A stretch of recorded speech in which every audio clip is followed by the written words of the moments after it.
here on my YouTube channel. We have today a an amazing interview, and this is somebody who's actually experienced many people crossing to the other side, and we're going to get into that. And again, this is conversational. Her name is Deanna. I'm going to call her Dee, and what I want to tell you and just let you know is that you will have this experience of hearing all the audio the same, and our mouths may get out of sync.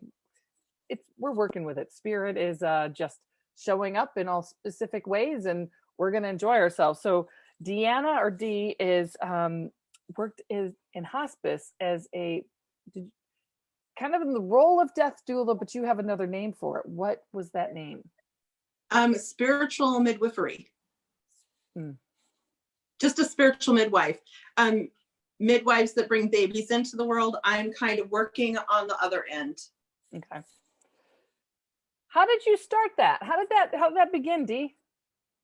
I've always, since the age of 21, I've been very psychic and intuitive, and I could kind of, see what's coming up in the future. And when my grandfather passed away, I was with him. He was surrounded by family, and he was having a really hard time letting go. And his body was done, but his spirit was just hanging tight. And I sat with him while the family sat on the other side. And I said, it's okay to go. And I want you to know how much we appreciate you, how much we love you. And literally, I took him by the hand. I took his spirit by the hand, and I walked him to the other side. And my mom, everybody, I had no idea what I was doing. I just did it. And after my grandfather passed away, which was in that moment, later that night, my mom came to me, and my mom and I rarely see eye to eye on anything. So she came to me and she said, I just want to tell you that I've never seen anything like that before. You literally walked him to heaven. And I said, I did. And she said, that was so beautiful. Thank you. Thank you for letting us be there. And it was in that moment that I realized, oh, I guess not everybody had that feeling that they should help. And so I did it for my grandfather. I did it for my other grandmother. And then I was just kind of naturally drawn into it.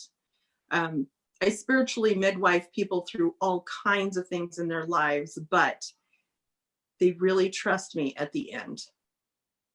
So that's how I got into it. Yeah. So you helped him cross before as you were, was this 21 years old? How old were you when he crossed? Oh, no.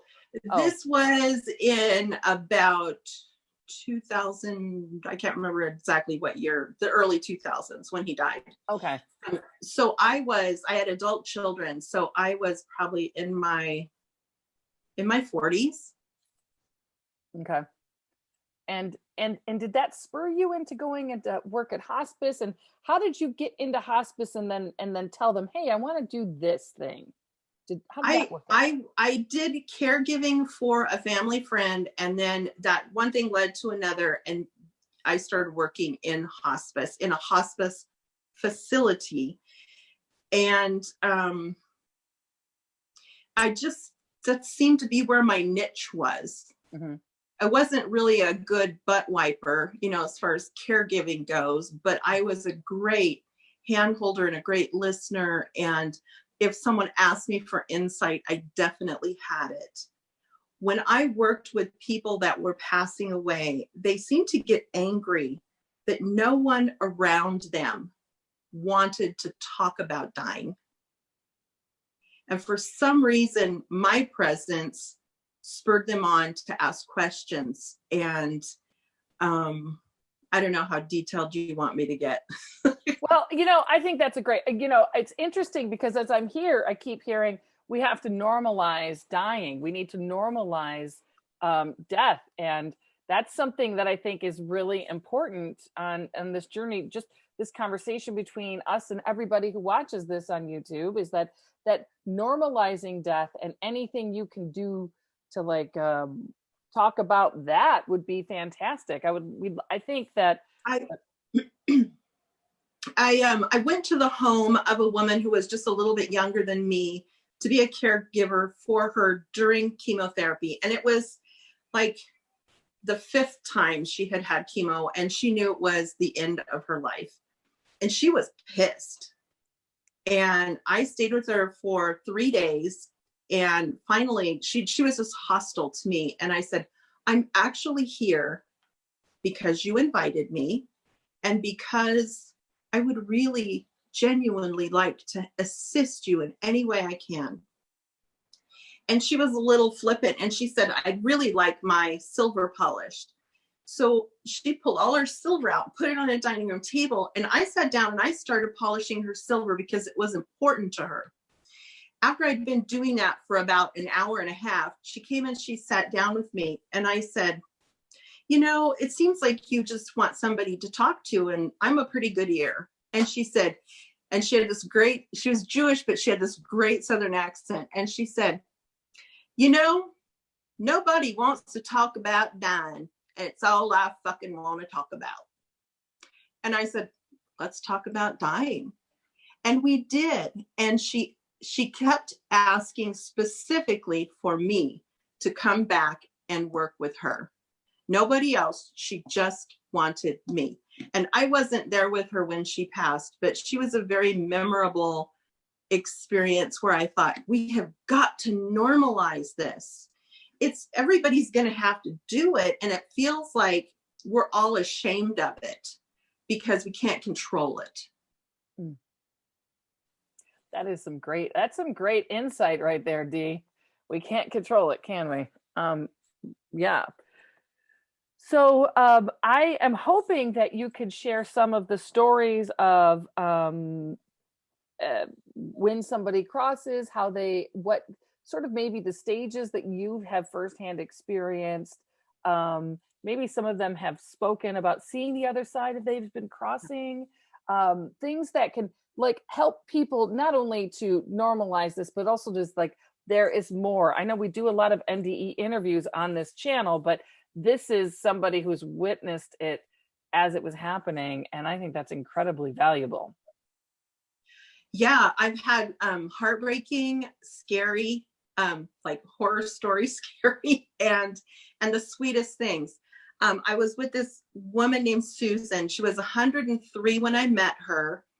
And I did care for her on and off for about a year until she was during her final days. And her family said, we would like you to be with her always until she passes because she loves you and she trusts you. And she had no faith, really. I don't know how you get to be 104 with, you know, no faith in anything beyond, you know, what's right here in front of you. But she had been in a coma for about 24 to 36 hours. And I was just sitting next to her reading. And she came out of it and she said, Dee, what's happening?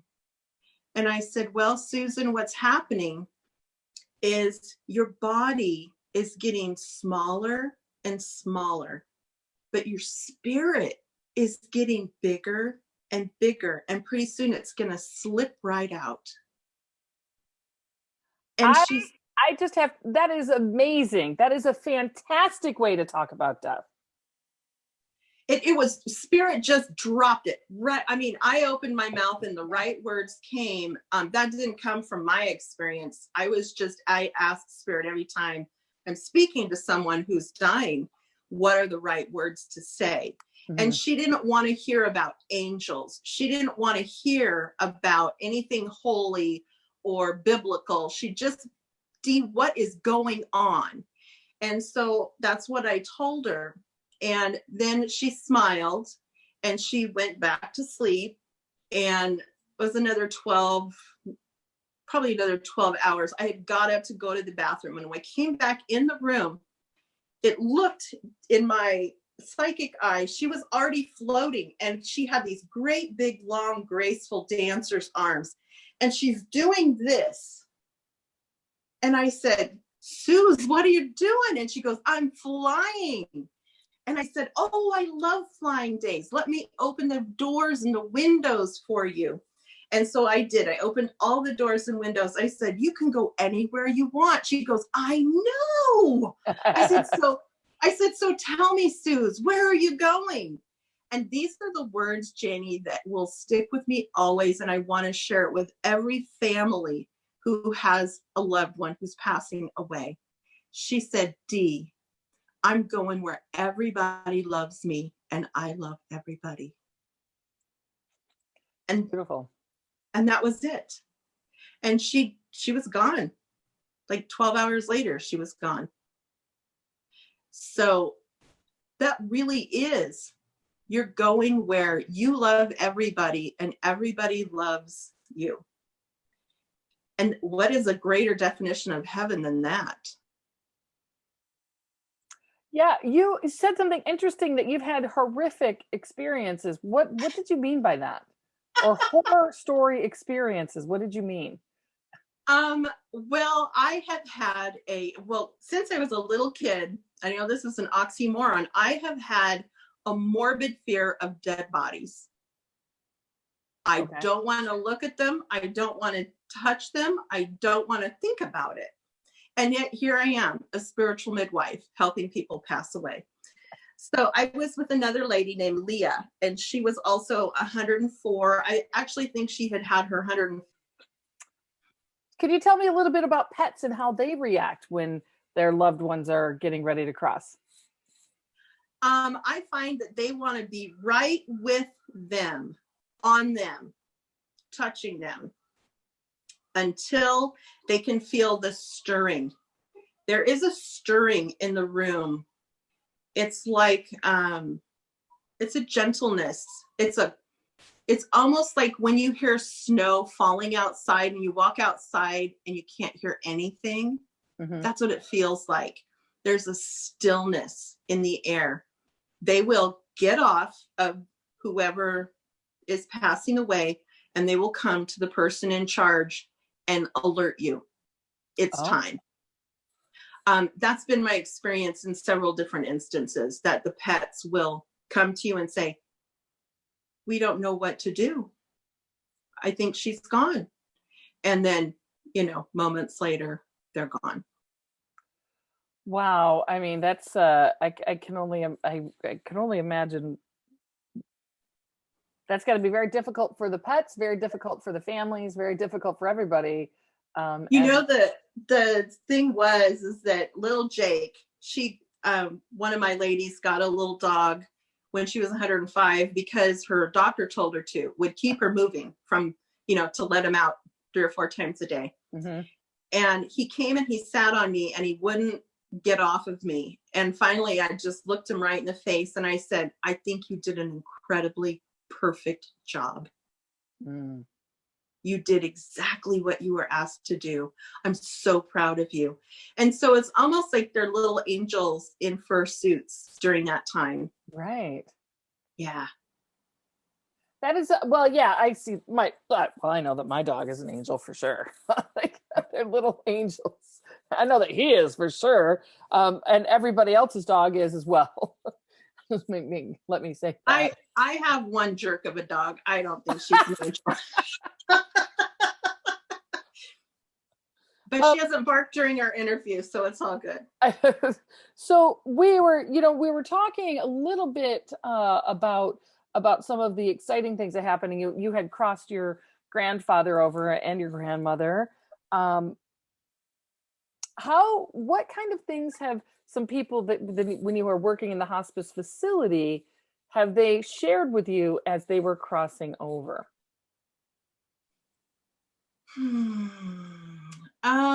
A lot of times, as they're going through the phases, they'll start to see things. They will start hallucinating, and it's absolutely real to them.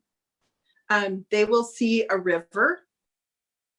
It'll start as a mark on a tablecloth or something, and then they'll see that turn into a river, and they'll say, "Why is there water everywhere?"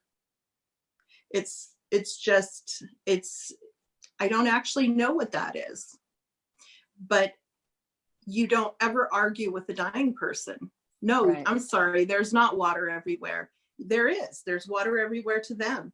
Yeah. So that's usually an indication to me that they are very quickly going to be physically not capable of walking or Mm. moving from point A to point B. So if they're somewhere where they are going to have to move or transfer, move them to the safe place once they start hallucinating. So hang on. So let's back up a minute because this is the second time I've heard you say this. What are the phases of death that you see? Because I think you probably have a different definition and a different explanation about them than many other people. It's different for each person. It's Oh, like everybody gets to write their own show. okay. Um, and for my grandmother, she was a very stoic, very religious person in her lifetime, and everybody flocked to her hospital room while she was dying. And there she is, completely incapacitated with all these people around her, and it pissed her off. We thought she was going to die any moment, and she sat straight up with her whole church basically in the room and said, "Good God, it's like I've already died. You're already having a funeral and I'm still here." So I took that as my cue that she wanted privacy. She didn't want to die with bleachers set up around her. Right. Every person's different. Some people just, they're gone. They just, they're not messing around. They're just gone. Other people need to hear from their family members. They'll wait around until everybody gathers and, they have their say. But for the most part, I have seen that there's a period where they'll go into a deep, I won't call it a coma, but it's a deep sleep. And there's a definite face that you will see when you walk in the room. It's, the jaw is very relaxed. There's a breathing that occurs that you only hear that with someone who's dying. I think they call it the death rattle, but I don't like that really. And they're spending time outside of their body. They're testing the waters. It's kind of like being born. When you're in labor and you're a mom, you go into false labor and you're like, oh, yeah, that really hurts. And then once you're there, you're like, okay, you're in, you're out, you're in, you're out. And then finally they're just testing the waters. And for some, it takes just a few minutes. And for some, it takes months, weeks, months. Everybody's different. There's nothing you can, there's nothing that can prepare you for each individual thing. You just have to flow with it. So, so what are some of the other things? So you're talking about people starting to hallucinate. So when does that hallucination become the reality of the other side? So you see the river, you're gonna start being incapacitated. Do you think that's a sign from spirit that this is how consciousness begins to move from the body to without a body? Yeah, I think it's a sign, and it's such an individual thing. I've seen it take a very long time, and I've seen everything, all the phases happen in one day and done. And that's the one thing that every family wants me to tell them when I'm working with the dying. What's the timing here? It's the universal question. How long do we have? How short is her time? How, whatever. Families don't always want to believe, even while someone is going through actively dying, that their family member is not going to get better and walk out of the room. Right. It's Absolutely. It's so common.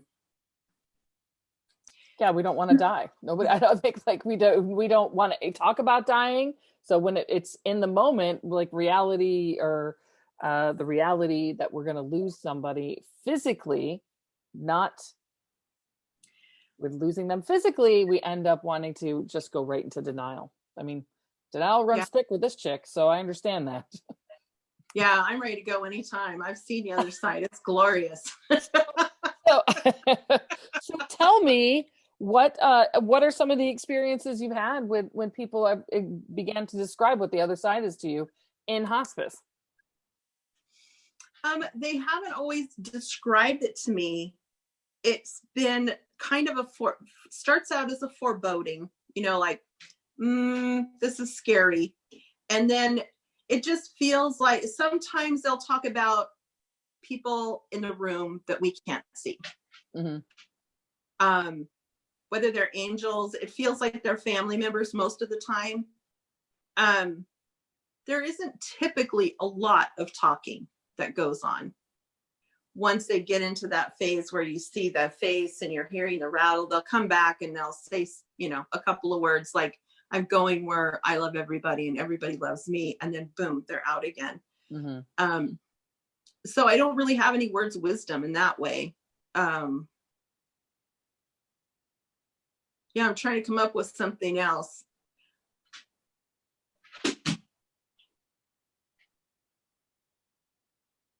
Yeah, Spirit's just telling me it's just so different for each person.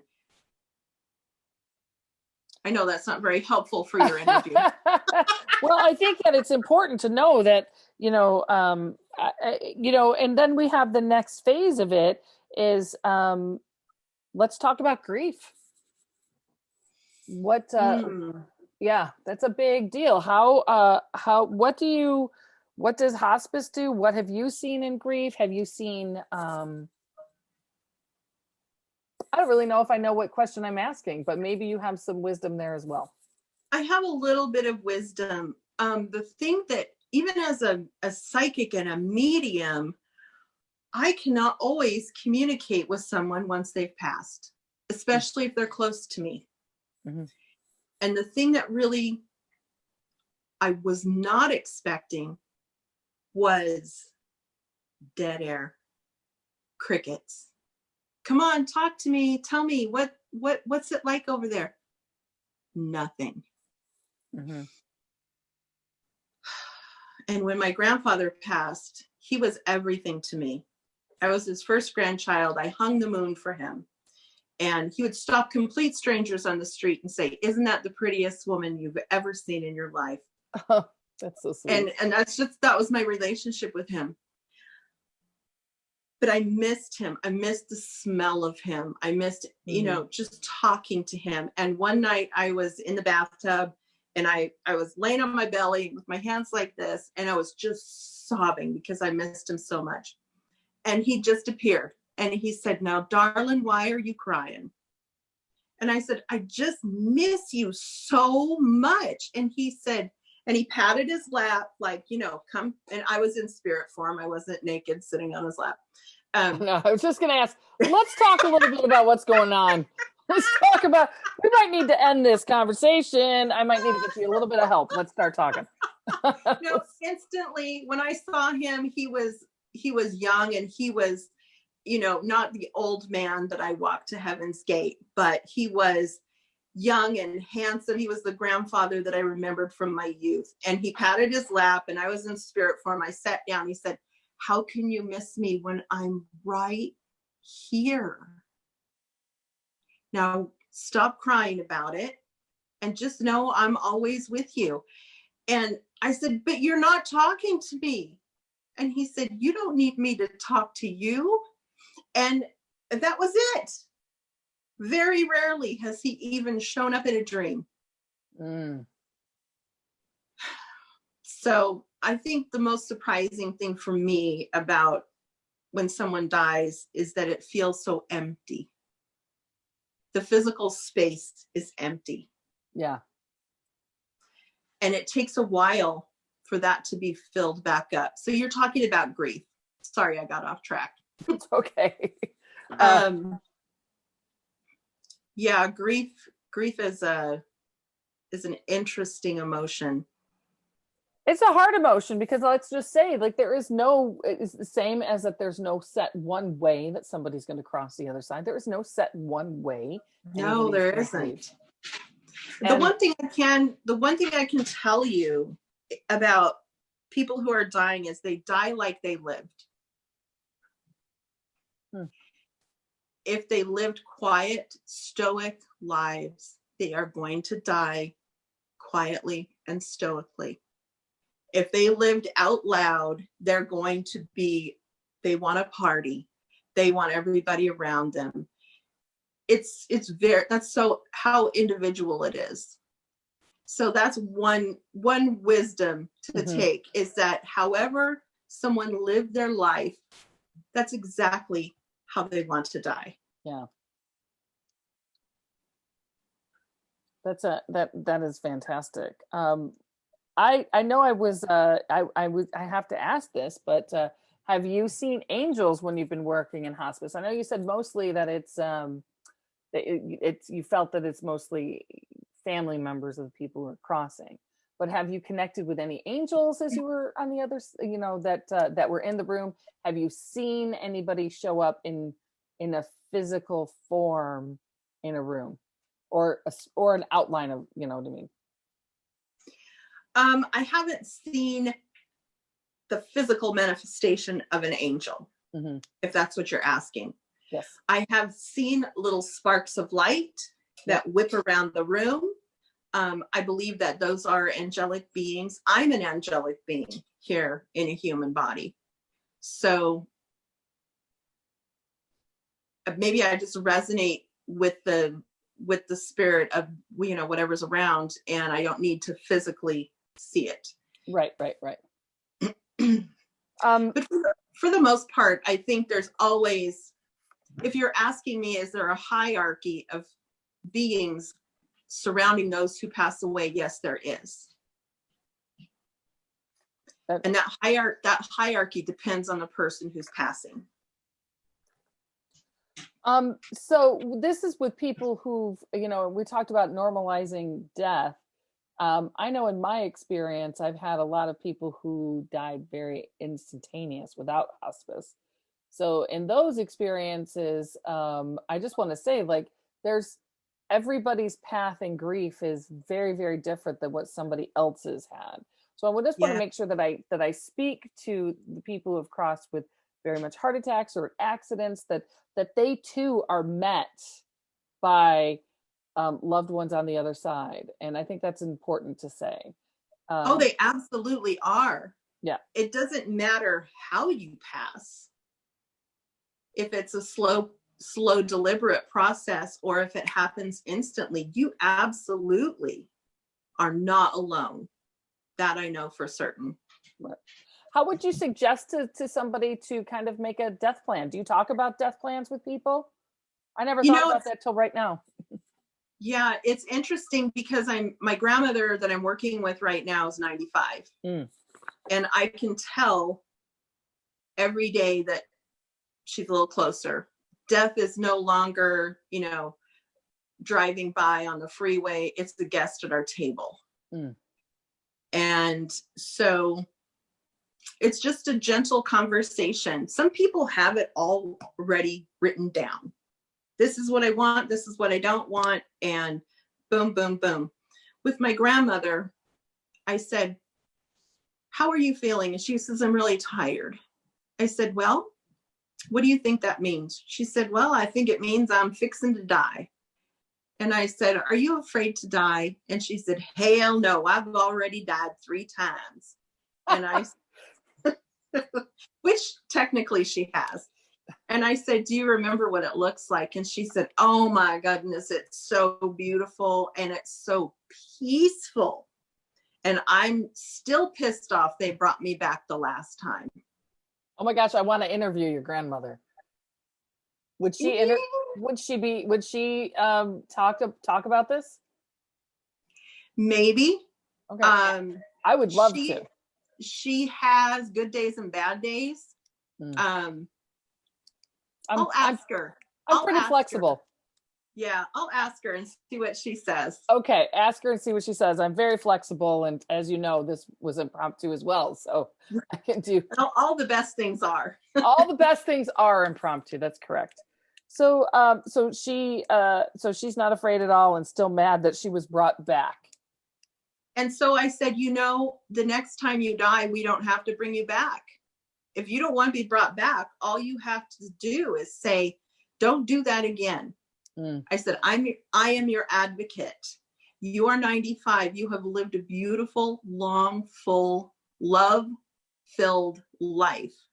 If you don't want to come back, you don't have to. Mm-hmm. And she said, well, I don't. I said, well, then we need to talk to the doctor and we need to make sure that your wishes are known. Yep. And so just 3 months ago when we talked about it, she said, yeah, I think I would like to be brought back. So, it changes. Things change over time. One of the things that I really am hearing out of our talk today is we could actually really learn a lot from death. A lot. And one of them, and it really strikes me pretty intensely, is being there for the people in the way that they want and following their lead. So if you follow the lead of people around you, or especially kids, you're birthing kids into adulthood, into like a space of loving themselves and other people. If you think that you're following a lead rather than dictating the lead, and that is a beautiful message from death. It is. It is. The other thing, I just had a memory come in, so I'm trying to solidify it before I speak about it. I did, the lady that was 105, she said, I don't understand what this whole death thing is going to be about. And I said, well, we've known each other a long time, Leah. Do you trust me? And she thought about it and she said, I do. I said, so what I'm going to ask you to do is trust me with your body to keep it safe. And you can trust the angels with your soul. Can you do that? And she said, I think so. And so I said, so it's my job to make sure your body stays safe. And I promise to do that for you. And you're going to have to trust your spirit and your soul to the angels. Mm-hmm. And that was one of our last conversations. That's pretty fantastic. That's a fantastic story.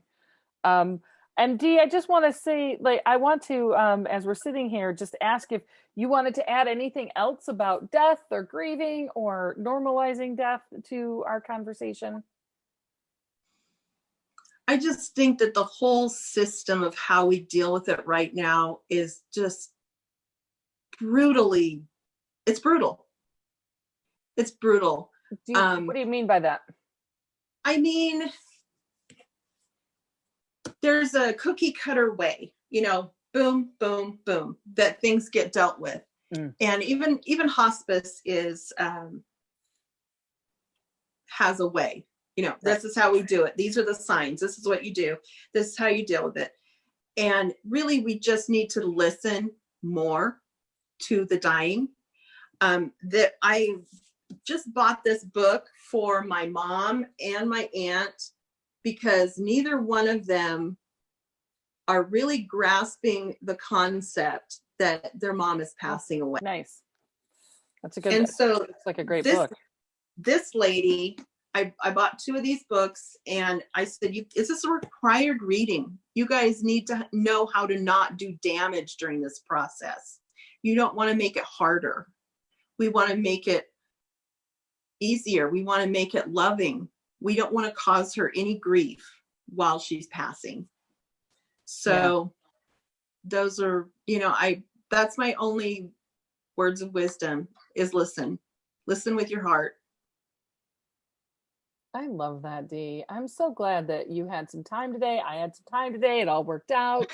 And I will, I just want to thank you. Of course, I'm going to have your email up and how to get a hold of you. Do people hire you individually as a spiritual, physically, I am not actually capable of doing the death doula work any longer. Oh, okay. I'm working with my grandmother because she's my grandmother, but she will, I can answer questions. Okay. I can do Zoom meetings. I can, I can guide, but physically being present, I can't do that anymore. It's demanding. It is very demanding, and I'm just physically not capable of doing it anymore. So you can be a consultant for families that are Absolutely. looking to get some more information about how to support their loved ones on their loved one's death journey. Absolutely. And the fact that I have a really direct connection to divine guidance doesn't hurt. Doesn't hurt. Well, Dee, thank you so much for taking time today. I really appreciate it. I hope you have a wonderful evening, and I look forward to connecting with you again soon. All right. Bye-bye. Bye. Shine on.